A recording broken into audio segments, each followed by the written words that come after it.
Don Bosco வழிகாட்டி. அனைவருக்கும் வணக்கம். டான் போஸ்கோ வழிகாட்டி இளையோருக்கும் மாணவருக்குமான வழிகாட்டி. டான் போஸ்கோ வழிகாட்டி it's a centre for career guidance, training and job placement services. 1997 27 ஆண்டுகளாக இந்த இளைஞர் பணியே மாணவர் பணியே செய்துட்டு வந்து இப்போ 28வது ஆண்டில் வந்து டான் போஸ்கோ வழிகாட்டி அடியெடுத்து வைக்கிறது. ஸோ இந்த சிறப்பான ஒரு நாளில் உங்களை இந்த காணொளி வழியாக சந்திக்கிறதுல மிகவே மகிழ்ச்சி. ஸோ கடந்த பதிவில் நம்ம கல்வி உதவித்தொகையை பற்றி பார்த்துட்டு வரோம். ஸோ அதை தொடர்ந்து இன்னொரு கல்வி உதவித்தொகை பற்றி தான் நாம் இப்போ பார்க்க போகிறோம். அது என்ன உதவித்தொகை அப்படின்னு சொன்னால், இதுவும் ஒரு தனியார் உதவித்தொகை தான். Aditya Birla capital scholarship programme 2024-25. So இந்த அகாடமிக் இயர்க்கான இந்த ஆதித்யா பிர்லா கேபிட்டல் அப்படின்ற ஒரு நிறுவனம் தன்னுடைய சிஎஸ்ஆர் இனிஷியேட்டிவாக இந்த ஒரு கல்வி உதவித்தொகையை படிக்கின்ற மாணவ மாணவியருக்கு கொடுக்குறாங்க. அதில் என்னென்ன தகவல்கள் அவங்க கேட்டிருக்கிறாங்க, நம்ம என்னென்ன விஷயங்கள் நம்ம கொடுக்கணும் அப்படிங்கிற விஷயங்கள் நம்ம தொடர்ந்து பார்க்கலாம். இது வந்து பார்த்திங்கன்னா சிறப்பாக பள்ளி படிப்பில் 9ஆம் வகுப்பு முதல் யூஜி ஸ்டூடெண்ட்ஸ், கல்லூரி படிப்பு இளங்கலை படிப்பு வரை படிக்கின்ற மாணவ மாணவிகளுக்கு இந்த கல்வி உதவித்தொகையானது வழங்கப்படுகிறது. மீண்டும் ஒரு முறை சொல்கிறேன், 9ஆம் வகுப்பு படிக்கின்ற மாணவ மாணவிகளிலிருந்து யூஜி படிக்கின்ற மாணவ மாணவிகள் வரை இந்த கல்வி உதவித்தொகைக்கு விண்ணப்பிக்கலாம். 2024-25 இதில் என்ன ஸ்பெஷல் அப்படின்னு பார்க்கும்போது, குறைந்தபட்சம் ரூபாய் 12,000 அதிகபட்சம் ரூபாய் 60,000 வரை உங்களுக்கு வந்து இந்த கல்வி உதவித்தொகை வந்து கிடைக்கும். குறைந்தபட்சம் ரூபாய் 12,000 அதிகபட்சமாக ரூபாய் 60,000 வரை இந்த உதவித்தொகை வந்து உங்களுக்கு கிடைக்கும். இதில் அந்த பல்வேறு கேட்டகரிஸில் வந்து உங்களுக்கு கொடுத்துருக்குறாங்க. ஸோ அதில் முதல் கேட்டகரி என்ன அப்படின்னு பார்த்தீங்கன்னு சொன்னால், ஃபார் கிளாஸஸ் 9 to 12, 9ஆம் வகுப்பிலிருந்து 12ஆம் வகுப்பு வரை படிக்கின்ற இந்த பள்ளி படிக்கின்ற மாணவியருக்கு இந்த கல்வி உதவித்தொகை. ஸோ அவங்களுக்கு என்ன விஷயங்கள் கேட்குறாங்கன்னு பார்க்கும்போது, குறிப்பாக இது வந்து ஒரு ஒன் டைம் ஃபிக்ஸ்டு ஸ்காலர்ஷிப். அடுத்த வருஷம் இது தரமாட்டாங்க. இது இந்த வருஷத்துக்கு மட்டுமே உங்களுக்கு இந்த கல்வி உதவித்தொகையானது உங்களுக்கு வழங்கப்படும். ஸோ இந்த 9ஆம் வகுப்பு முதல் 12ஆம் வகுப்பு வரை படிக்கின்ற மாணவ மாணவிகளுக்கு அதிகபட்சமாக ரூபாய் 12,000 அவர்களுக்கு வழங்கப்படும். சரிங்களா? இதில் குறிப்பாக என்னென்ன விஷயங்கள் கேட்குறாங்க அப்படின்னு பார்த்தீங்கன்னு சொன்னால், அவங்க கடந்த வருடம் எந்த வகுப்பு படித்தாங்களோ அந்த வகுப்பில் வந்து பார்த்தீங்கன்னு சொன்னால் 60% மதிப்பெண்கள் வந்து அவங்க வாங்கியிருக்கணும்.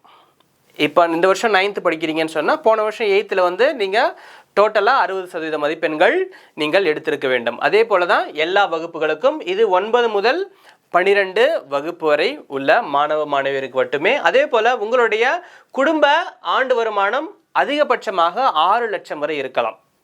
6 லட்சமோ அல்லது அதற்கு குறைவாக பெறுகின்ற குடும்பங்கள், அதை சார்ந்த மாணவ மாணவிகள் இந்த கல்வி உதவித்தொகைக்கு விண்ணப்பிக்கலாம். ஒன்லி இந்திய நாட்டைச் சேர்ந்த மாணவ மாணவிகளுக்கு மட்டுமே இந்த கல்வி உதவித்தொகையானது வழங்கப்படுகிறது. குறிப்பாக வந்து இதில் நோட் பண்ண சொல்லி ஒரு விஷயம் சொல்லியிருக்கிறாங்க. என்ன அப்படின்னு பார்த்தீங்கன்னு சொன்னால், preference will be given to girl students. அதிகமாக இது வந்து பெண் பிள்ளைகளுக்கு அவங்களுடைய கல்விக்காக இந்த உதவித்தொகை சிறப்பாக வழங்கப்படுகிறது. ஸோ பெண் பிள்ளைகள் அதிகமாக அப்ளை பண்ணிங்கன்னு சொன்னால் உங்களுக்கு கிடைக்கிறதுக்கான வாய்ப்புகள் அதிகமாக இருக்கிறது. ஸோ மாணவர்கள் ஆண்களும் பண்ணலாம், பெண் பிள்ளைகளுக்கு முன்னுரிமை வந்து அவர்கள் கொடுக்கிறார்கள். முன்னாடியே சொன்ன மாதிரி இது வந்து ஒரு ஒன் டைம் ஃபிக்ஸ்டு ஸ்காலர்ஷிப். இந்த வருடத்திற்கு மட்டும்தான் அவர்கள் அந்த கல்வி உதவித்தொகையானது உங்களுக்கு கொடுக்கப்படும். ஸோ என்னென்ன டாக்குமெண்ட்ஸ் வந்து நீங்கள் கொடுக்கணும் அப்படின்னு பார்க்கும்போது, உங்களுடைய பாஸ்போர்ட் சைஸ் ஃபோட்டோகிராஃப். ஸோ யார் நீங்கள் அப்ளை பண்ணுறீங்களோ உங்களுடைய பாஸ்போர்ட் சைஸ் ஃபோட்டோகிராஃப் இருக்கணும். அதே போல் முன்னாடி வருஷம் நீங்கள் படித்ததுக்கான educational qualification or mark sheet. So இப்போ 10th முடிச்சு நீங்கள் 11th இருக்கீங்கன்னு சொன்னால் உங்களுக்கு மார்க் ஷீட் கொடுத்துருப்பாங்க. இல்லை அப்படின்னு சொன்னால் நீங்கள் என்ன பண்ணலாம், அந்த எஜுகேஷன் குவாலிஃபிகேஷனுக்கான அந்த சான்றிதழை வந்து பள்ளியில் வந்து பெற்று நீங்கள் அதில் தரலாம். அதே போல் உங்களுடைய government issued identity card, Aadhaar கார்டோ ஓட்டர் ஐடி உங்களுக்கு இருக்காது. ஸோ ஆதார் கார்டு நீங்கள் கொடுக்கலாம். அதே போல் பேன் கார்டு வச்சுருந்தீங்கன்னு சொன்னால் இந்த டாக்குமெண்ட்டை நீங்கள் சப்மிட் பண்ணலாம். அதே போல் கரண்ட் இயர் அட்மிஷன் ப்ரூஃப், இந்த வருடம் எந்த வகுப்பு நீங்கள் படிக்கிறீங்களோ அதற்கான ஒரு விளக்கத்தை வந்து நீங்கள் கொடுக்க வேண்டும். மேபி ஃபீ ரெசிப்டாக இருக்கலாம், அட்மிஷன் லெட்டர். ஸோ இந்த மாதிரி சான்றிதழ்களை வந்து நகல்களை வந்து நீங்கள் சப்மிட் பண்ணலாம். எதுவுமே இல்லை அப்படின்னு சொன்னால் ஸ்கூல்ஸ்லேருந்து போனஃபைட் சர்டிஃபிகேட்டை நீங்கள் வாங்கி கொடுக்கலாம். அதே போல் bank account detail of the applicant. So உங்களுக்கு ஸ்டூடெண்ட்டுக்கு வந்து கண்டிப்பாக பேங்க்கில் வந்து அக்கௌண்ட் இருக்கும். ஸோ அந்த அக்கௌண்ட் டீட்டெயிலை வந்து நீங்கள் கொடுங்க. சப்போஸ் அக்கௌண்ட் டீட்டெயில் உங்களுக்கு இல்லாத மாணவனோ மாணவியோ அவங்களுடைய பெற்றோருடைய அந்த அக்கௌண்ட் டீட்டெயில்ஸ் வந்து நீங்கள் சப்மிட் பண்ணலாம். அதே போல் income certificate. So income certificate கண்டிப்பாக எல்லாருமே நம்ம வச்சுருப்போம்.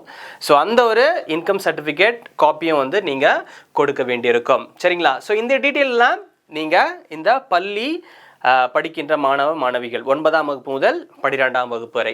சப்போஸ் நீங்கள் வந்து அடுத்த ஒரு லெவலில் இது வந்து பார்த்தீங்கன்னு சொன்னால் ஜென்ரல் கிராஜுவேஷன், பொதுவாக இந்த இளங்கலை படிப்பு படிக்கிறாங்க இல்லையா, ஜென்ரல் கிராஜுவேட் ஸ்டூடெண்ட்ஸ். ஸோ அவர்களுக்கு வந்து பார்த்தீங்கன்னு சொன்னால் அதிகபட்சம் 18,000 ரூபாய் வரை உங்களுக்கு வந்து ஸ்காலர்ஷிப் கொடுக்குறாங்க. இவர்களுக்கும் என்னென்ன விஷயங்கள் கேட்குறாங்க அப்படின்னு பார்க்கும்போது, ஸோ உங்களுக்கு வந்து பார்த்தீங்கன்னு சொன்னால் any general under graduate courses, சரிங்களா, இந்த லிஸ்ட்டு வந்து நான் உங்களுக்கு வந்து இந்த ஒரு காணொலியில் நான் வந்து அட்டாச் பண்ணுறேன். ஸோ குறிப்பிட்ட இந்த ஒரு சில கோர்சஸ் நீங்கள் 3 வருஷம் கோர்ஸ் படிக்கலாம், 4 வருஷம் கோர்ஸ் படிக்கலாம், ஜென்ரல் கோர்ஸ் படிக்கலாம். ஸோ எல்லாமே அந்த டீட்டெயில் இருக்கும். ஸோ அந்த டீட்டெயில் இருக்கக்கூடிய கோர்ஸ் நீங்கள் படிக்கிறீங்க அப்படின்னு சொன்னால் நீங்கள் இந்த ஒரு கல்வி உதவித்தொகைக்கு வந்து நீங்கள் விண்ணப்பிக்கலாம். அதே போல் பார்த்தீங்கன்னு சொன்னால் நீங்களும் 60% மதிப்பெண்களை வந்து பெற்றிருக்க வேண்டும். சரிங்களா? 60% மதிப்பெண்களை வந்து நீங்கள் உங்களுடைய ப்ரீவியஸ் கிளாஸில் இப்போ ஃபஸ்ட் இயர் படிக்கிறீங்கன்னு சொன்னால் +2ல் வாங்கியிருக்கணும். செகண்ட் இயர் படிக்கிறீங்கன்னு சொன்னால் ஃபஸ்ட் இயரில் 60% மதிப்பெண்களை நீங்கள் வாங்கியிருக்க வேண்டும். அதிகபட்சம் 6 லட்சம் ரூபாய் வரை உங்களுடைய வருமான உச்சவரம்பு உங்களுடைய குடும்பத்திற்கு இருக்கலாம். அதே போல் பார்த்தீங்கன்னு சொன்னால் இதுலேயும் அந்த பெண் பிள்ளைகளுக்கு முன்னுரிமை வந்து வழங்கப்படுகிறது. ஓகேங்களா? ஸோ மற்ற டீட்டெயில்ஸ் எல்லாமே பார்த்தீங்கன்னு சொன்னால் உங்களுடைய passport size, mark sheet, ID card, Aadhaar card, அந்த மாதிரி போகிற விஷயங்களை வந்து நீங்கள் சப்மிட் பண்ணுறதுக்காக டாக்குமெண்ட்டாக நீங்கள் வச்சுக்கணும். இது வந்து ஜென்ரல் கிராஜுவேட் ஸ்டூடெண்ட்ஸ்க்கு. அதே போல் பார்த்தீங்கன்னு சொன்னால் 3 year professional under graduates. So ப்ரொஃபஷ்னலாக படிக்கக்கூடிய ஒரு சில கோர்சஸ் இருக்கும் இல்லையா, ஸோ அந்த மாதிரி படிக்கக்கூடிய படிப்பில் இருக்கிறவங்களுக்கும் சேம் அதே தான். பட் உங்களுக்கு அமௌண்ட் வந்து மாறும். ஜென்ரல் கோர்ஸ்க்கு வந்து பார்த்தீங்கன்னா 18,000 ரூபாய், ப்ரொஃபஷனல் டிகிரி கோர்ஸ் பார்த்தீங்கன்னு சொன்னால் 48,000 ரூபாய் வந்து உங்களுக்கு வந்து கல்வி உதவித்தொகையானது வழங்கப்படுகிறது. ஒரு சிலர் வந்து 4 இயர் ப்ரொஃபஷனல் டிகிரி படிப்பாங்க. அவர்களுக்கு வந்து அதிகபட்சமாக 60,000 ரூபாய் வரைக்குமே அந்த கல்வி உதவித்தொகை வழங்கப்படுகிறது. இப்போ நான் general graduation, 3 year professional graduation, 4 year professional graduation, so இவர்களுக்கான அந்த விளக்கம் என்னன்னு பார்க்கும்போது, ஸோ இது போல் டீட்டெயில்ஸ் கொடுத்துருப்பாங்க. இப்போ பிஏ படிக்கிறீங்க, இது கேட்டகரி வந்து ஜென்ரல் கிராஜுவேஷன். அதுக்கப்புறம் பார்த்தீங்கன்னு சொன்னால் bachelor of social works, BSW அப்படின்னு சொல்லுவாங்க. ஸோ இது வந்து பார்த்தீங்கன்னா ப்ரொஃபஷனல் கிராஜுவேஷன் 3 இயர்ஸ். ஓகேங்களா? அடுத்தது வந்து பார்த்தீங்கன்னு சொன்னால் so bachelor of architecture, BArch அப்படின்னு சொல்லுவாங்க. இது வந்து ப்ரொஃபஷனல் கிராஜுவேஷன், இது 4 இயர்ஸ். ஸோ இது போல் நீங்கள் ஜென்ரல் கிராஜுவேஷன் படித்தாலும் சரி, 3 இயர் ப்ரொஃபஷனல் டிகிரி படித்தாலும் சரி, 4 இயர்ஸ் டிகிரி ப்ரொஃபஷனல் டிகிரி படித்தாலும் சரி, அதே போல் பள்ளியில் 9ஆம் வகுப்பு முதல் 12ஆம் வகுப்பு வரை நீங்கள் படிக்கின்ற மாணவ மாணவியாக இருந்தால் நீங்கள் இந்த ஆதித்யா பிர்லா குரூப்போட ஸ்காலர்ஷிப்க்கு வந்து நீங்கள் அப்ளை பண்ணலாம். ஓகேங்களா? ஸோ உங்களுடைய டீட்டெயில்ஸ் எல்லாமே அதில் நீங்கள் கொடுக்கணும். ஸோ மெயினாக இதெல்லாம் கொடுத்து முடிச்சுட்டு அப்ளை நவ் அப்படிங்கிற இந்த பட்டன் வந்து கிளிக் பண்ணோம். எதில் பார்த்தீங்கன்னு சொன்னால் buddyforstudy.com. நல்லா நோட் பண்ணிக்கோங்க. இந்த buddyforstudy.com அப்படிங்கிற ஒரு இணையதளத்துக்குள்ளே, அந்த வெப்சைட்குள்ளே நீங்கள் போயிட்டு இந்த அப்ளிகேஷன், ஓகேங்களா, இந்த ஆதித்யா பிர்லா ஃபவுண்டேஷனோட அந்த ஸ்காலர்ஷிப்க்கு நீங்கள் உள்ளே என்ட்ரு ஆகிட்டு அப்ளை நவ் கொடுத்தீங்கன்னு சொன்னால் உங்களுடைய டீட்டெயில்ஸ், பேசிக் டீட்டெயில்ஸ், உங்களுடைய மெயில் ஐடியோ ஃபோன் நம்பரையோ வச்சு நீங்கள் பேசிக்காக அதை லாகின் பண்ணிட்டோம். அதுக்கப்புறம் பார்த்தீங்கன்னு சொன்னால் உங்களுடைய ஒரு சில இன்ஃபர்மேஷன் வந்து நீங்கள் கொடுக்கணும். உங்களுடைய பர்சனல் இன்ஃபர்மேஷன், எஜுகேஷன் இன்ஃபர்மேஷன், அதற்கு பிறகு உங்களுடைய டாக்குமெண்ட்ஸ், என்னென்ன மேஜரான டாக்குமெண்ட்ஸ் வந்து உங்களுக்கு கேட்குறாங்களோ அந்த டாக்குமெண்ட்ஸ் வந்து நீங்கள் சப்மிட் பண்ணணும். ஃபைனலாக இது எல்லாமே முடிச்சிட்ட பிறகு உங்கள்கிட்ட பர்சனலாக ஒரு சில கொஷின்ஸ் கேட்பாங்க. நீங்கள் எதுக்காக இந்த ஸ்காலர்ஷிப் அப்ளை பண்ணுறீங்க, படிப்பில் என்ன ஆகணும்னு ஆசைப்படுறீங்க, எதிர்காலத்தில் என்ன ஆகணும்னு ஆசைப்படுறீங்க அப்படின்னு ஒரு சில பர்சனல் கொஷின்ஸ் உங்களுக்கு இருக்கும். இது எல்லாமே முடித்த பிறகு நீங்கள் சப்மிட் அப்ளிகேஷன் அப்படின்னு கொடுத்தீங்கன்னு சொன்னால் அந்த அப்ளிகேஷன் வந்து இந்த ஆதித்யா பிர்லா குரூப்க்கு வந்து சப்மிட் ஆகிடும். இதற்கு பிறகு பார்த்தீங்க அப்படின்னு சொன்னால் உங்களுக்கு உங்களுடைய டாக்குமெண்ட்டை பேஸ் பண்ணி ஒரு சில விஷயங்கள் வந்து அவங்க கேட்பாங்க. அதுக்கப்புறம் டெலஃபோனிக் இன்டர்வியூ வழியாகவும் உங்களுக்கான அந்த கேண்டிடேட்ஸ் வந்து வெரிஃபிகேஷன் நடக்கும். இதெல்லாமே முடித்த பிறகு பார்த்தீங்கன்னு சொன்னால் உங்களுக்கு சப்போஸ் நீங்கள் தேர்ந்தெடுக்கப்பட்டீர்கள் என்று சொன்னால் உங்களுக்கு வந்து அந்த அமௌண்ட் வந்து ஆட்டோமேட்டிக்காக உங்களுடைய பேங்க் அக்கௌண்ட் டீட்டெயில்ஸ்க்கு வந்து வந்துடும். அதன் பிறகு நீங்கள் அந்த உதவித்தொகையை வந்து பயன்படுத்திக்கலாம். சரிங்களா? ஸோ இது ஒரு அருமையான ஒரு வாய்ப்பு.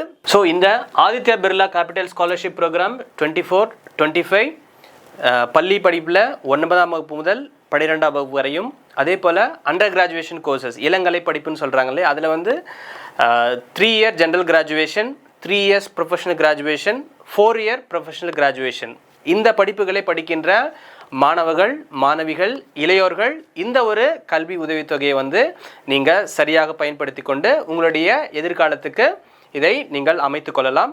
அதே போல் இந்த ஒரு ஸ்காலர்ஷிப் அப்ளை பண்ணுறதுக்கான லாஸ்ட் டேட் என்ன அப்படின்னு பார்க்கும்போது 15 அக்டோபர் 2024. இந்த 15 அக்டோபர் 2024 தான் இந்த ஸ்காலர்ஷிப் அப்ளை பண்ணுறதுக்கான இறுதி நாள். ஸோ இந்த ஒரு அரிய வாய்ப்பை மாணவ மாணவிகளும் இளையோர்களும் தவறவிட்டு விடாதீர்கள். கண்டிப்பாக இந்த கல்வி உதவித்தொகைக்கு நீங்கள் விண்ணப்பியுங்கள். கண்டிப்பாக உங்களுடைய எதிர்காலம் சிறப்பானதாக வளமானதாக இருக்க எங்களுடைய வாழ்த்துக்கள். அனைவருக்கும் நன்றி.